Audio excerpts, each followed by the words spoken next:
자, 첫 번째입니다. 12월 주거용 부동산 월간 매매 및 전세 현황에 대해서 좀 알아보도록 하겠습니다.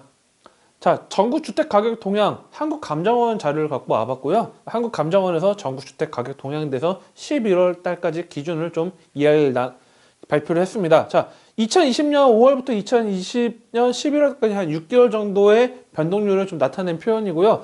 이 빨간색 같은 경우에는 매매, 그 다음에 이 녹색 계열은 전세로 보시면 될 것 같습니다. 그래서 당시 2020년 5월 당시에만 해도 매매 변동률이 전월 대비했을 때 0.14밖에 안 됐고요. 전세 같은 경우도 0.09 정도 됐었습니다. 그리고 나서 6월, 7월 달 매매 좀 가파르게 좀 상승합니다. 매매 가파르게 상승하다가 8월, 9월 달부터 좀 소폭 10월 달까지 좀 떨어졌다가 최근에 11월 달에 0.54라는 이제 높은 주택 가격 동향을 좀 나타내고 있습니다.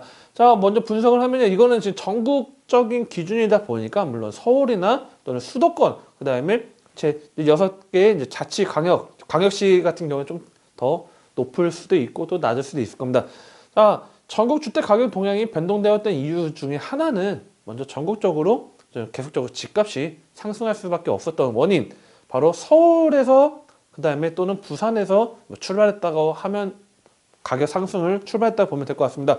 자, 뭐 누구나 이제 전 국민이 다 아는 내용이 됐습니다. 자, 서울의 주택수가 상당히 공급량이 부족하다 보니까 상대적으로 너도 나도 지금이라도 안 사면 안 되겠다는 그런 불안 심리 플러스 그 다음에 전세 대란이라는 그런 전세난에 따른 차라리 전세로 힘들게 전세를 집을 구할 바에는 차라리 그냥 집을 사버리자라는 그런 매수 심리가 작용되다 보니까 계속적으로 전국적으로 좀 확대되는 그런 추세가 된 것 같습니다.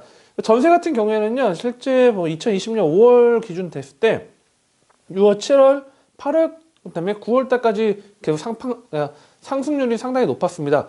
자, 뭐 임대차 우리가 이제 세입자 임대차 개정이 되면서 이제 임대차 2법, 뭐 3법 이야기를 하는데 임대차 개정되면서 전세 상승이 좀 올라갔던 것도 있고 그다음에 주거, 즉 주택을 매입하자는 그런 요소도 있겠지만 상대적으로 물건이 잠김 현상이 좀 많이 심화가 됐죠. 그래서 이 양도세나 그런 뭐 보유세 그런 부분에 집을 내놓을 수도 있긴 하겠지만 아무래도 과거보다는 좀 집을 내놓는 것도 좀 약해졌고 매매 상승률, 전세 상승률 기준을 따졌을 때 일단은 중저가 아파트가 계속적으로 가격 상승률을 끌어내다 보니까 상대적으로 더 외곽 지역의 아파트까지 영향을 미치고 있습니다. 그 다음에 또한 이 중저가 가격이 올라감에 따라서 이 전세가, 그 다음에 전세값 상승 같이 지금 동반적으로 좀 서로 지금 가격 상승을 끌어당기는 그런 형국이 되고 있는데요.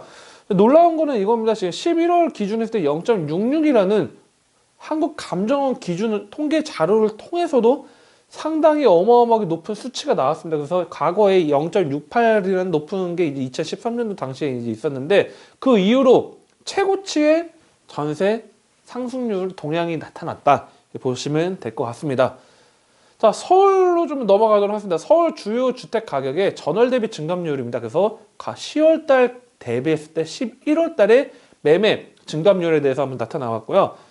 가장 높이 올랐던 지역이 이제 금천구입니다. 금천구가 3.36%라는 이제 높은 가격 상승률이 있었고요. 그다음에 중랑구, 도봉구, 노원구, 송파, 양천, 관악구로 해서 지금 상당히 금천구가 상당히 높이 올라갔고 또 중랑구도 상당히 높이 올라갔죠. 그다음에 도봉구도 같이 높았는데 지역적 특징을 좀 본다고 하면요.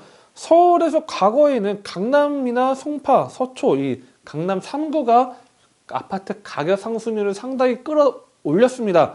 하지만 이제 고가주택에 대한 규제와 함께 그 다음에 아무래도 접근하기 어려운 요소도 있다 보니까 중저가의 물론 서울에서 중저가라는 표현은 좀 잘못될 수도 있긴 하겠지만요. 서울에 그나마 중위권의 아파트로 매수가 들어가는 거죠. 즉 그래서 서울의 외곽이라고 할 수 있는 지역, 즉 서울의 변두리라고 할 수 있는 업무 중심지가 아닌 좀 상당히 좀 떨어져 있는 금천이나 중랑, 도봉구 일대가 계속적으로 매수를 하려는 그런 수요층이 확대됨에 따라서 계속적으로 가격 상승을 좀 끌어올렸다. 전월 대비. 이렇게 보시면 될 것 같습니다. 물론 뭐 노원 같은 경우도 뭐 재건축 예상 단지 예정 단지로 해서 좀 수요층이 몰렸을 수도 있고요. 송파 같은 경우도 그런 요소들이 있었을 텐데, 자, KB 주택 가격 동향입니다. KB 부동산 자료를 토대로 지금 전월 대비 증감률을 말씀드리고, 다른 지역 대비했을 때는 물론 더 올랐을 수도 있고 어떤 데는 또 더 오를 수도 있긴 했겠지만, 이 매매 봤을 때 아무래도 당분간은 조금 중위권 또는 뭐 좀 저가의 아파트 가격 상승률이 계속적으로 이어질 수밖에 없다,